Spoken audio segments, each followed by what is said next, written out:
Welcome to Keep Hustling, where we are going past the why to get to the how. I'm your host, the always hustling Aaron Gordon, aka NY Risk Advisor, aka Mr. Keep Hustling. In this podcast, we will be diving deep into the professional and personal successes of our guests to find out how they hustled through the most difficult times in their life and their development to achieve the success they've gotten to today. So buckle up for what hopes to be an amazing ride. And of course, now and always, keep hustling. Welcome to Keep Hustling with my guest, my good friend and mentor, Scott Howell. Thank you for being on the show, Scott. Brother, I appreciate you having me so much. I don't know. I guess we could just both flip a coin to see which one's the other one's mentor. But I want to tell you something before we get started today, Andy. And that is that there are not too many days in my life. I'm not going to say every day, but I'd say at least every other day. When you, yourself and your family and your business don't run through my mind, at least for a split second. So I appreciate you saying something about me being a mentor to you, but I can promise you, the feeling is mutual going back your way. There are not very many insurance agents in America that I respect. Well, there's none that I respect more than you, but above and beyond that, and I think you probably don't give yourself enough credit. There's probably not any others that I enjoy watching speak to a group as much as I enjoy you speaking. You have a little bit of that thing that I have where you can boil things down into their simplest element, and your ability to convey ideas and convey your thoughts to people on stage, man, I'll just say this. If I was a state director of a Big I or a PIA or some event, and you guys want to have a great speaker come to your event, hire this man right here. Because when he gets on stage, and I know you and I come from such different places and such different environments of where we live. We're on the polar. You're on the North Pole and I'm on the South Pole. Okay. But if you want to hire somebody that, as we say down here in the South, can get the hay down where the goats can get to it, bring this man right here on, because he can flat out do it. And I just love you so much, and I only want good things for you, and I only want success for you and your family, because you deserve it, man. You deserve it. I love you, and that's a great way to start, and thank you. And if anyone's looking for a sponsor, Scott will be doing all my read-ins from now on, so I appreciate it. But the feelings are mutual, and I love you, and that's why I'm happy that you've agreed to come on and share a little bit about your story. 100%. Because if there's anything that I know, it's that the hustle runs deep. And as I said when I reached out to you, and I've said as I've reached out to everyone, as we've just experienced and we'll probably experience more, we'll likely laugh, we'll probably cry. But at the end of the day, I truly believe that we will be able to inspire other people to hustle just through a little bit more of a difficult time than they would have before by hearing the stories of our guests. And that's really the mission, is to inspire others. And there's really very few people that I know who will inspire more than you. And with that, I do want to say, and I should get better about opening with this, and that is, I know that you served our country, and I want to say thank you, because I've told you this before, a better man than I am for doing that. And I know that I can speak for my family, my friends, my community, and everyone who's listening when we say thank you for doing that. I appreciate you saying that. Thank you. So let's jump in. What do we need to know about Scott Howell that's sitting right in front of me now, in front of us, or the listeners you're listening to, that has shaped you most about your upbringing, that got you to where you are today, sitting in that chair? Well, I've kind of touched on this a little bit in other podcasts, but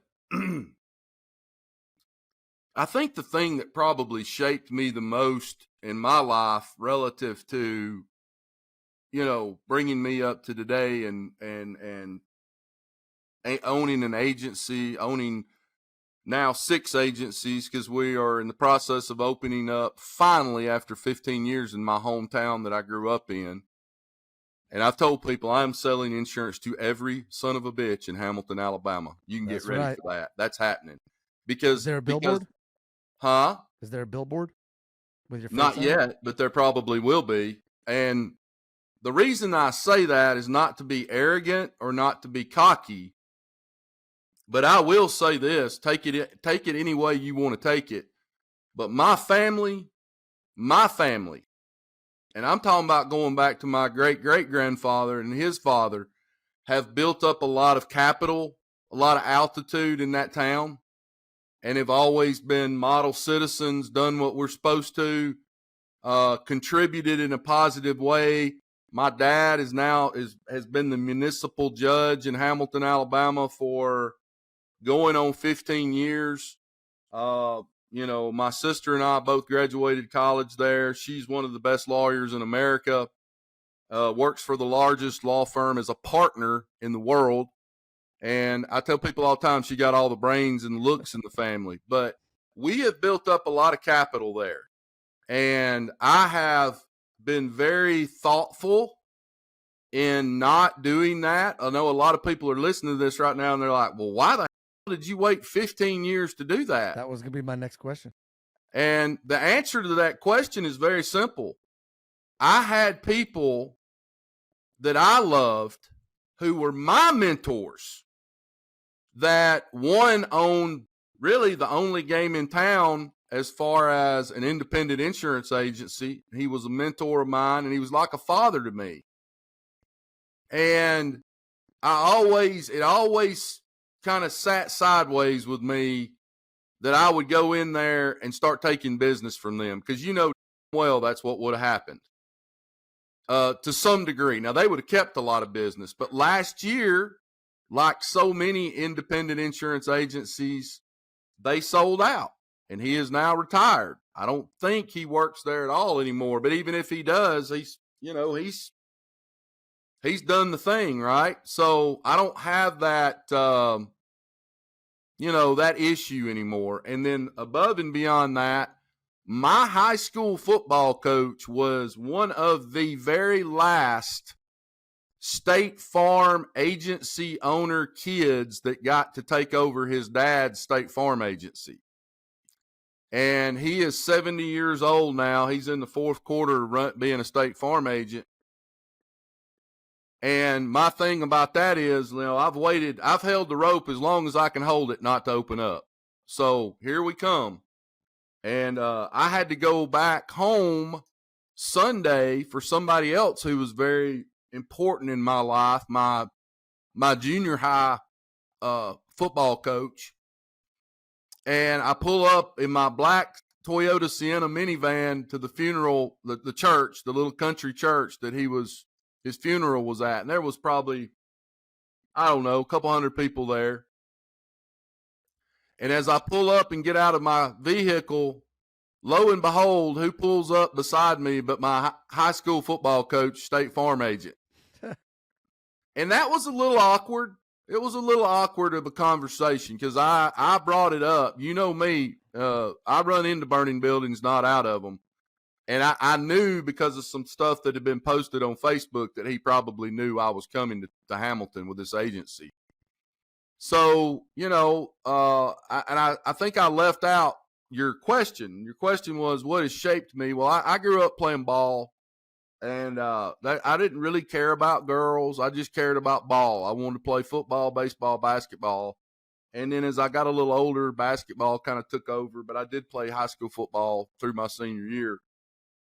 And, having a dad that was one of those old school, and I love my dad more than anything in this world, as I know you do your dad. And he was an old school dad, man. He was going to yell and scream at you. And I played for a high school football coach that was a blood on the saddle guy.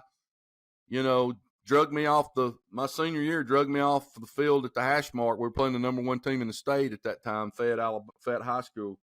Drags me off the hash mark by my face mask. And it's so funny because when I got to the Marine Corps, everybody talked about how they were going to yell and scream at you, and they did. But I mean, it was just another Tuesday at my house or on the football field or the basketball court for me. I mean, that's just back in the late 80s and early 90s. I graduated in May of 1990. A lot of coaches still had that mentality of blood on the saddle, and if you don't do something right, I'm going to chew your ass. And don't worry. And this was something that I heard from my middle school football coach, whose funeral I just went to. And then last week I heard it from Nick Saban on a press conference he was doing. But he said, when I stop yelling at you is when you need to get worried. That's right. That's right. And he used to say that all the time. As long as I'm yelling at you, you're all right. And I do think that there was some real value in my life of growing up that way, because there's not many clients that can call and chew my ass and me, it not just be water off a duck's back to me. I don't care. You know, I can promise you I've been chewed worse by better. So I want to drill down on that. I think I know the answer, but so do you think that the people who don't grow up that way, or don't have, it doesn't necessarily have to be a parent, but don't have those people in their life, that I think what I'm hearing you're saying is, even though the delivery was harsh, part of that harsh delivery is it pushes you to a level of grit and hustle that you probably would not access in a softer environment.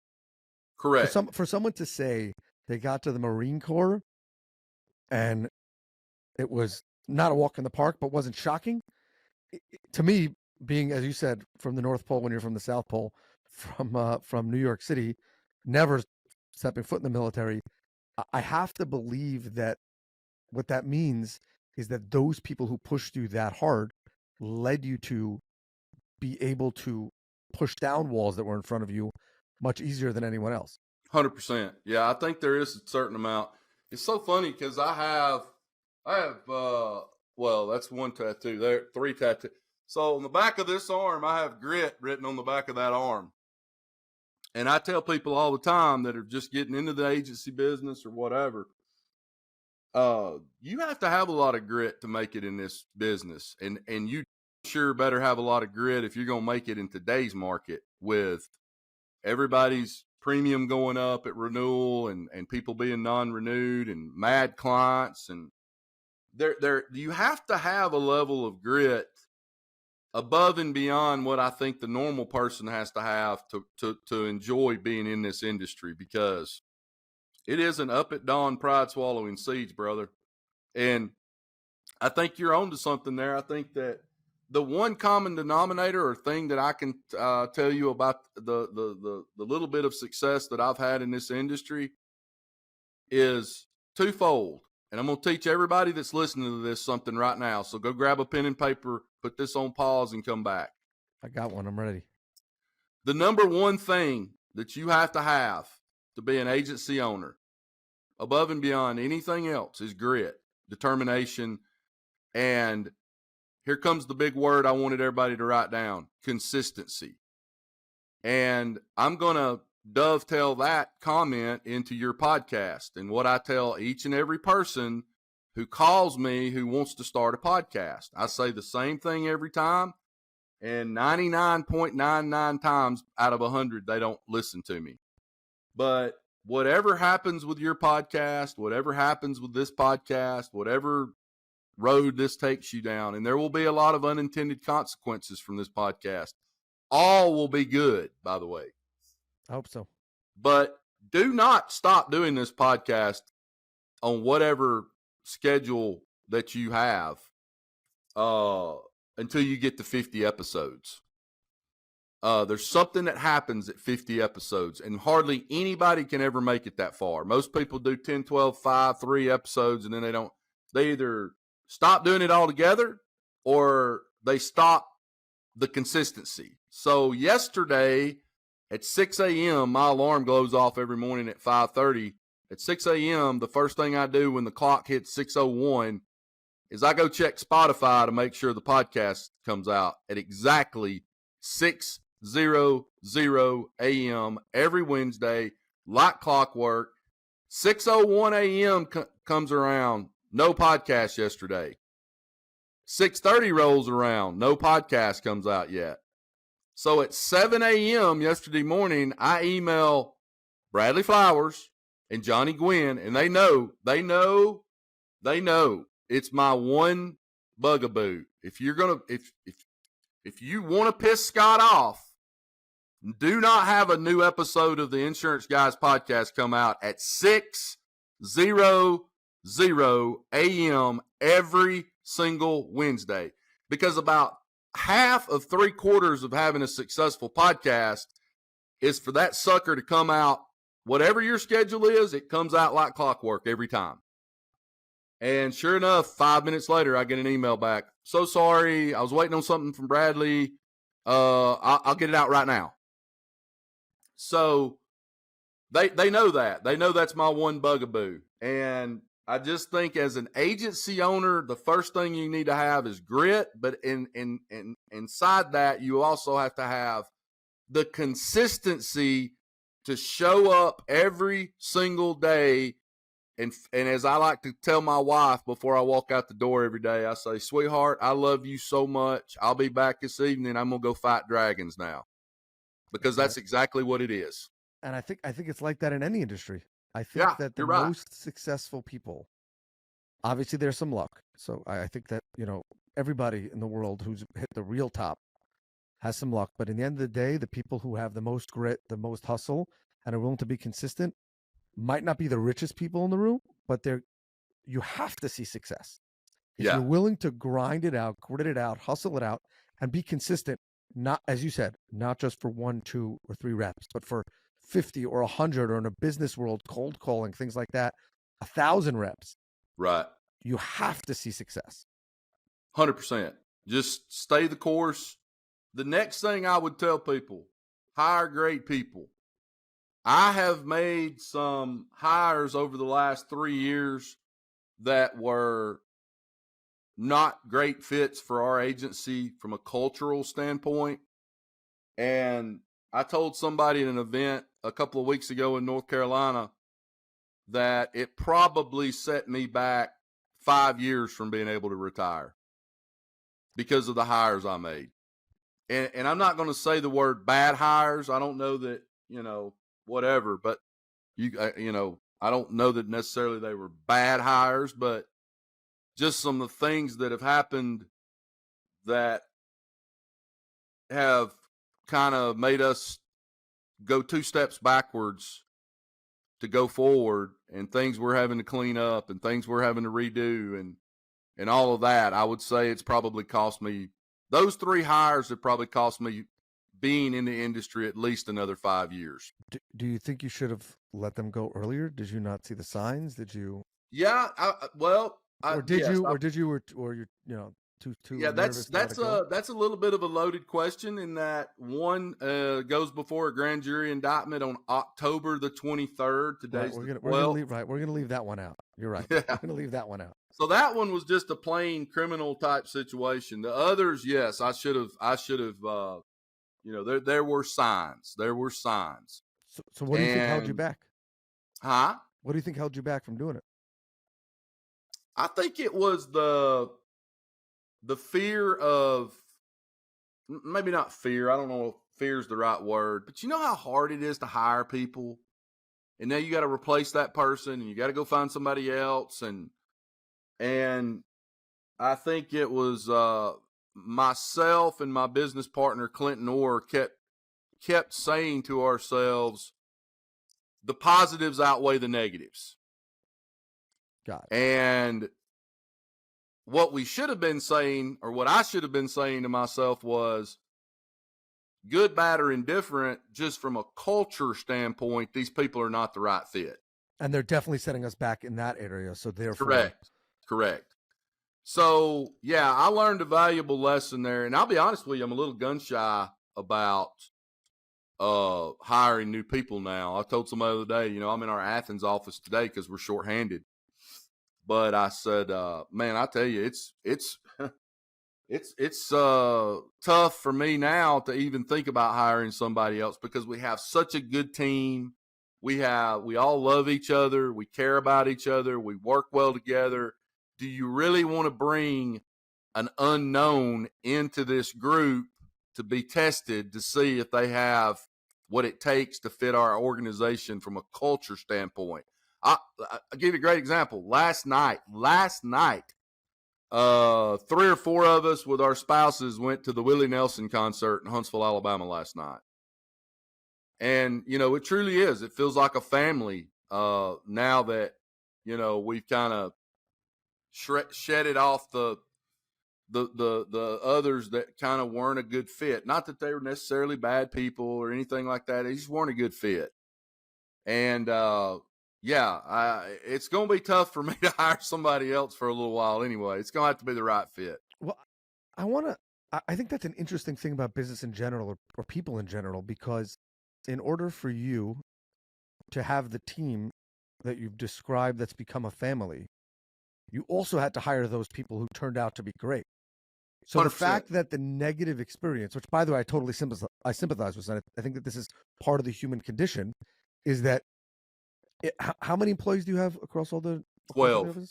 12. So 3. So a small percentage of that, of the organization that is your business life, can make it so that now you're questioning or doubting.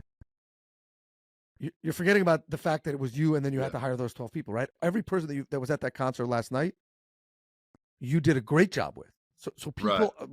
I just think it's interesting that people allow the negative experiences to carry so much more weight than the positive ones. And I'm the same way, but it's like, why don't we say to ourselves when we look in the mirror and we inspire our hustle that, wait, hold on a second, there were 3 bad ones, but what if the next one is the 13th good one, a great one?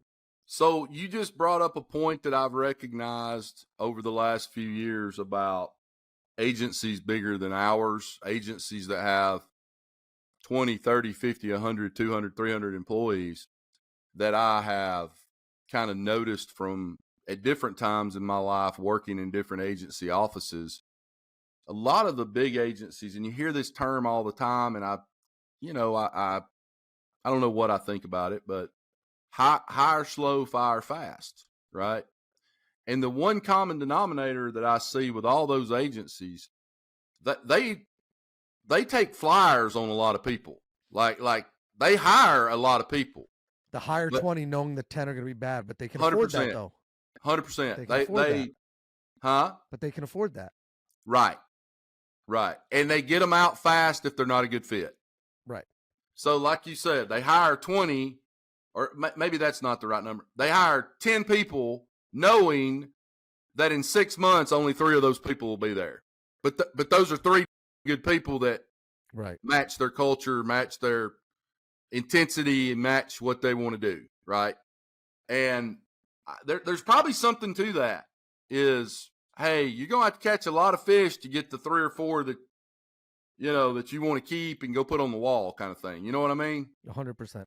The last thing that I'm obsessed with right now, there's a couple of things I'm obsessed with right now. These people need to write this down. The longer I think about it and the more I think about it, again, we got a great team over here. But the best salespeople I think I've seen in the industry have audacity. They have the audacity to pick the phone up and call somebody out of the blue and say, hey, by the way, I'm about to write your insurance.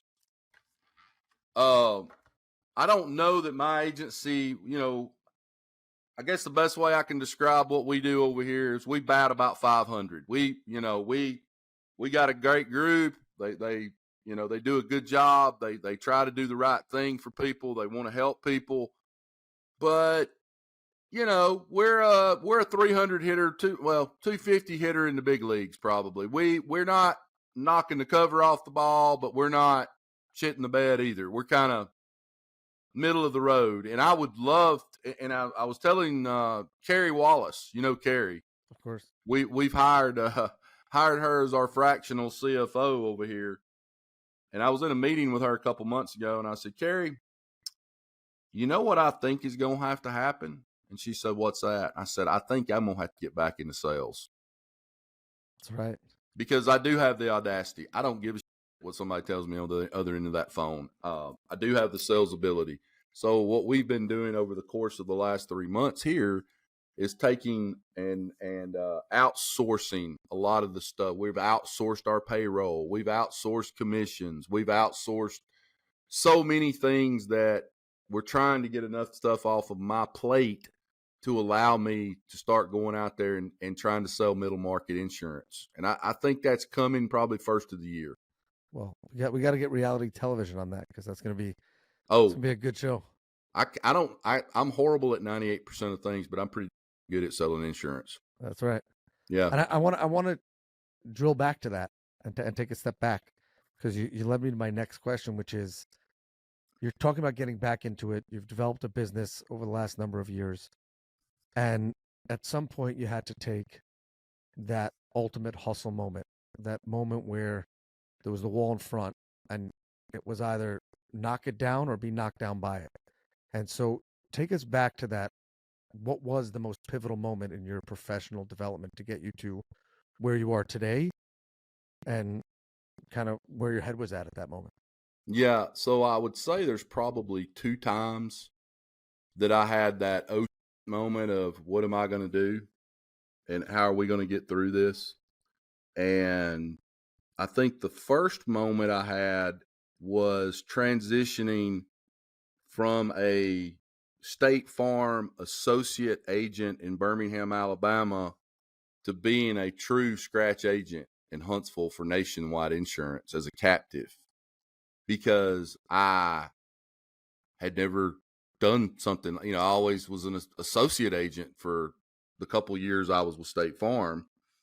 And my sales manager comes in one day, like the 3rd, 4th day I've been working for Nationwide as a scratch agent, and basically tells me, look, Scott, you're in this program and this is sink or swim. This is sink or swim. Figure it the F out. And that for me was kind of a pivotal moment of knowing at that moment in time, I was about to have to put my big boy britches on and figure it out. And we had,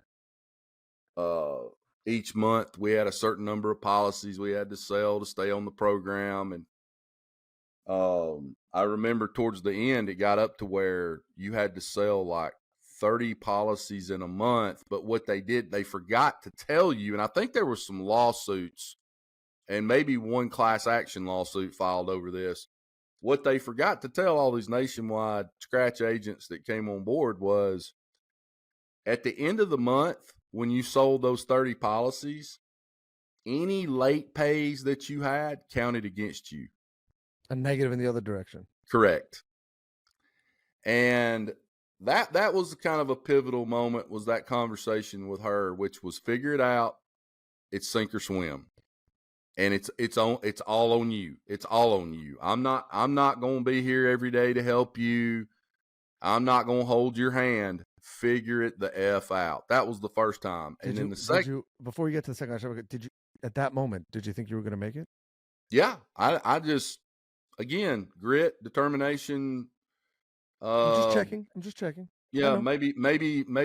Sometimes in life, ignorance is bliss, and I think I just put my head down and I thought, well, burn the ships. I'm just gonna do whatever I have to do to make it through this program, and stay in bounds as far as not doing something unethical. But did I sell policies to a buy here, pay here car lot and stuff like that? Of course I did, because you were doing whatever you had to do to make it, right? But then the second time that this happened again was July 1st of 2020, when I think that was right in the middle of COVID, if I'm not mistaken. Nationwide sent all of their captive agency force independent.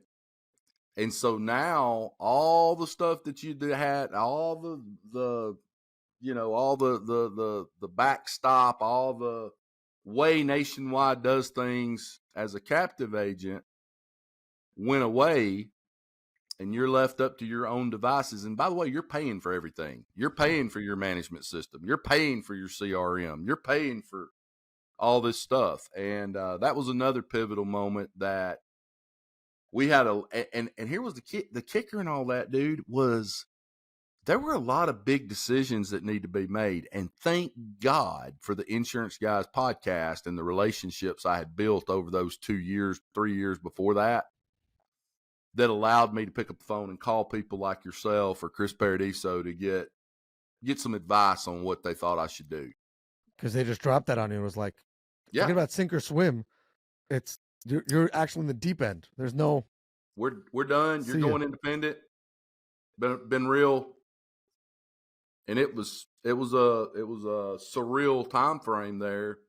It was an exciting time because we all, I think a lot of us wanted to go in. Not I don't know how many wanted to. Some people wanted to stay nationwide, but I wanted to go independent. I was looking forward to it. I thought it was a great thing. I thought it was, and I think to this day, I think it was a great thing that they did that. Now, were there a lot of people that got out of the business and retired then because they were already kind of at that age where they were ready to do that? Of course, yeah, there were a lot of people sold. But overall, I think it's been a good experience. But you know as well as I do, man, every day is a challenge. Every day something's going to go wrong. Every day some big thing is going on that Scott has to see about or talk to somebody about or whatever. So, it's a constant. It's like being one of those guys that fight wildfires out west, but there's a different wildfire every single day. Right. And I think you brought up a really interesting point, and that is you had thought about going independent. You actually likely wanted to go independent, but yet when the actual letter hits the desk, when that announcement, or as they say, when the rubber hits the road, everybody says they want to go to battle. Everybody says they want to fight the wildfire. But it's that first moment when the training wheels are off, or when you're like, I've thought about this. I thought it was a great idea, but now it's here. Here, right. And that is, in my mind, where real hustle has to come, because it's like, it's akin to, we both have children.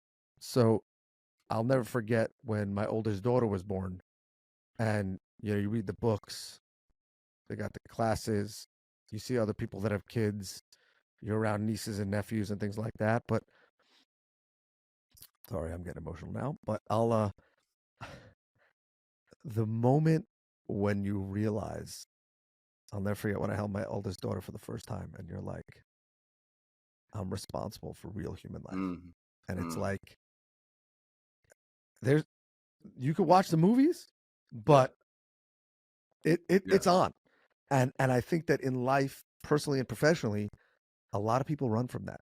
And you said about the wildfires, our good friend Bradley Flowers, about the buffalo, his picture of the buffalo in his office. And that's because, and I'm sure he'll talk about this when he's a guest on the podcast, but the buffalo runs into the storm. And I think that it's the people who can keep hustling into that storm, personally and professionally, because nobody has a life without storm. Nobody. And so it's just interesting that you, to get back to what we were discussing, that like you said you had thought about it and you're actually one of those people that wanted it, but yet you have this like, oh gosh moment. Yeah. When the rubber hits the road, right? Well, there's just so much to do. There's so much to do when you start an independent agency. But isn't that part of the charm, that like isn't it also somewhat inspiring that you're like, I know people have done it. It's a lot. Right. In life, professionally, right now, I have a lot going on, but people have done it before me. And and my coach prepared me for it. And a part of me, I don't know if it's the right word, but is it sergeant in the Marine Corps? Drill instructor. Yeah. Drill instructor in the Marine Corps. Like, those things, I know I can do it. I just have to do it. Right. That's right. No, you're correct. It's just, your mind's going 1,000 different directions, and you want to make great decisions, because it doesn't matter if you're running Apple or a hedge fund, or you're a plumber, or you're an electrician, or you're an insurance agency owner. A lot of this boils down to making great decisions, great hires, great decisions. seeing about your business, being able to,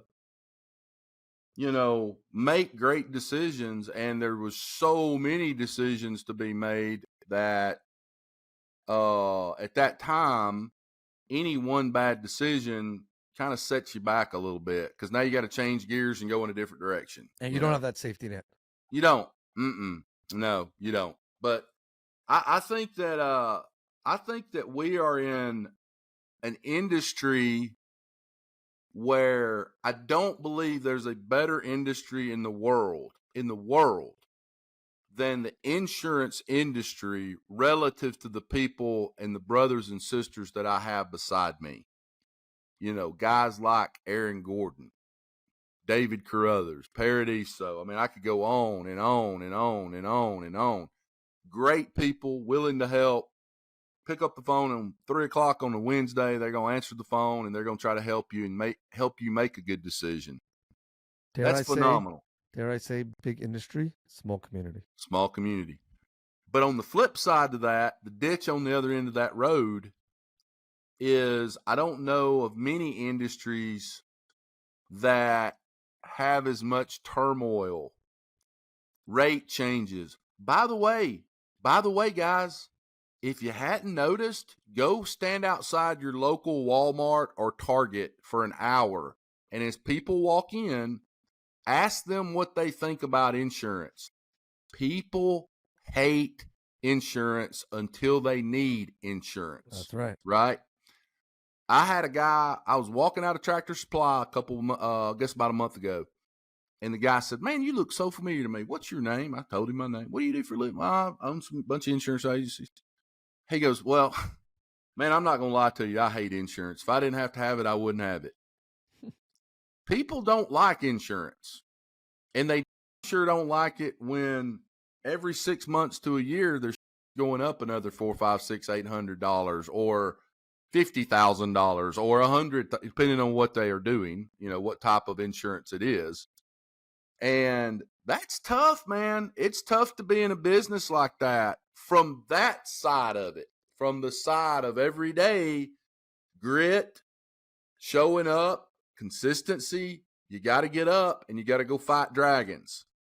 And that's hard. And a lot of people don't want to do that. And quite frankly, I don't blame them.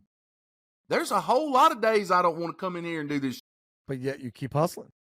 But you just keep doing it. And, I tell people all the time, somebody that was a vendor of a friend of ours was asking me a bunch of personal questions one day not long ago. And he said, "Scott, tell me your 5-year plan. Tell me your 10-year plan." I said, "Thomas, let me tell you something, buddy. I don't know what my 30-day plan is right now, today, because we've had so much turmoil. We're in a hard market. We're playing defense like the 85 Bears right now, and we're just trying to hold on to what we got." My plan is to still be working with you, vendor, in 6 months. Correct. And I'll let you know 6 months after that. 100%. 100%. So, these people that want to do these, you got to have a 10-year plan and a 5-year plan. I'm ready to just get a 30-day plan going right now. Right. How about a 1 week? How about a 1 week, 1 month? Yeah. Let's figure it out. The other thing that I am wildly, wildly interested in right now, and if you've ever seen the movie, Bill Murray's in it, where he's the crazy guy and he goes to the psychologist and he does baby steps to the elevator, baby steps on the elevator, baby steps off the elevator. We are taking baby steps over here to become the gold standard in the insurance industry as far as customer service. And to that point, we are going all the way back, the game Candyland. We're going all the way back to the start. So for the past 4 days, I've probably spent 8 hours on just our phone systems to make sure no call goes unanswered. What I want on the hold and the transfer lines to be correct. Everybody's voicemail is standardized. Our director of first impressions, by the way, we have one. We now have gone in the past day from yesterday to today, as I'm sitting on this podcast, driving here to get on this podcast, I signed a DocuSign to take us from what we were doing to what we now call a queue.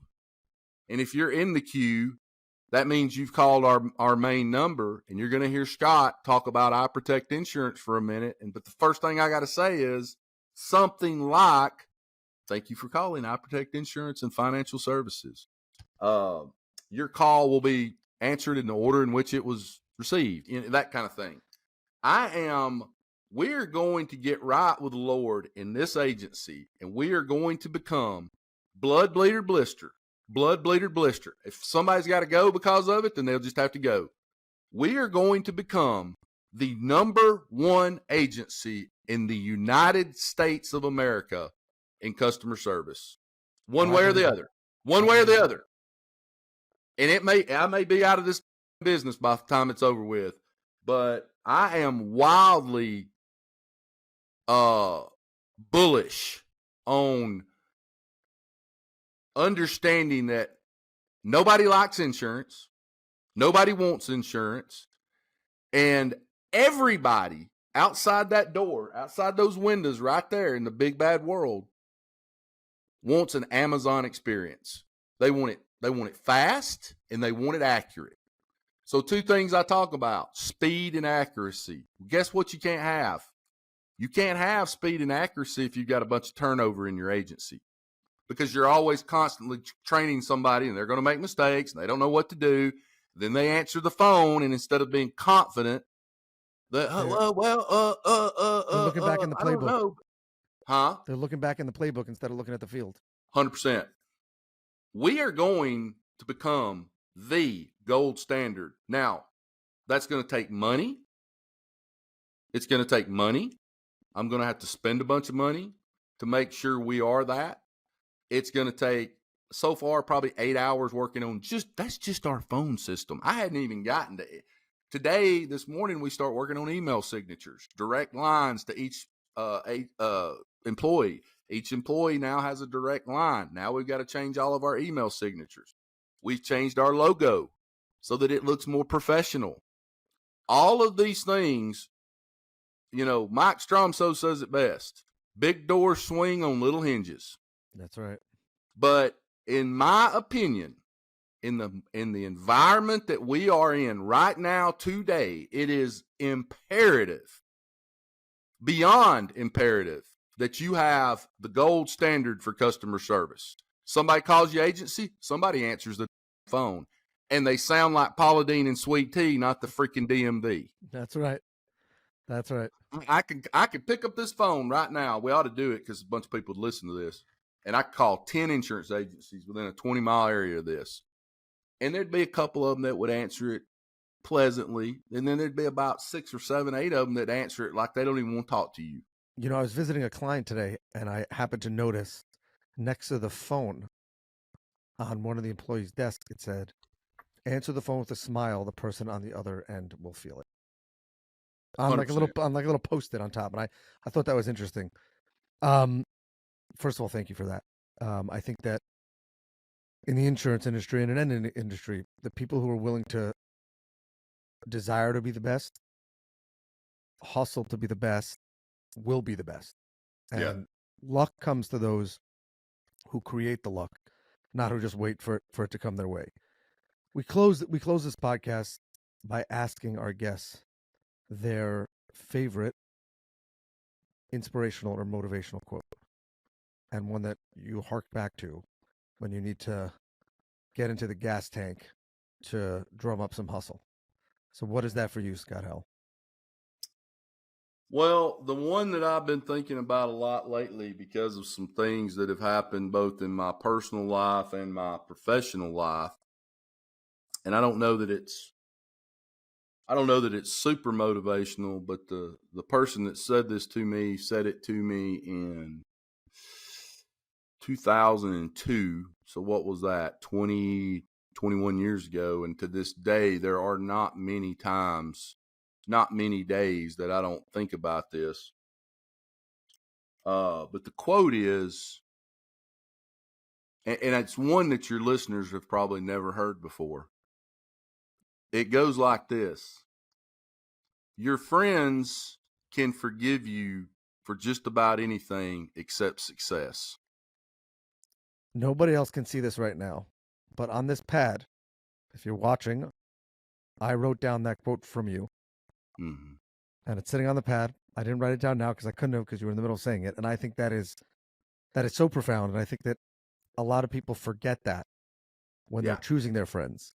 Right. And that's, I think I saw a quote similar that's, be careful who you share good news with. Right. It can be easy with who you share bad news with. Yeah. Jordan Peterson said that. Yeah. Was it? Be careful who you share good news be careful. with. Yeah, Jordan Peterson, exactly. Be careful who you share good news with. The same thing, because, people, not a lot of people want to see you succeed, but I can tell you this. I want to see you succeed, and I know, and I can feel it even from the North Pole to the South Pole, that you want to see me succeed, and there's nothing we'll ever have to forgive each other about with that. And I really, really thank you for coming on, being so open and honest. I know that our listeners will enjoy this episode, and I really am grateful for you jumping on this journey with me, for sharing your hustle. And as I end every episode, as my father always used to say, do well by doing good, and of course, always keep hustling. All right, hustlers, that brings us to the end of another fantastic episode. Thank you for listening. Be sure to subscribe to our podcast so you never miss an episode. If you have any suggestions, comments, or even just want to say hello, please feel free to reach out to us on all social media platforms. We are Keep Hustling Pod. Until next time, stay curious, stay hungry, and keep hustling.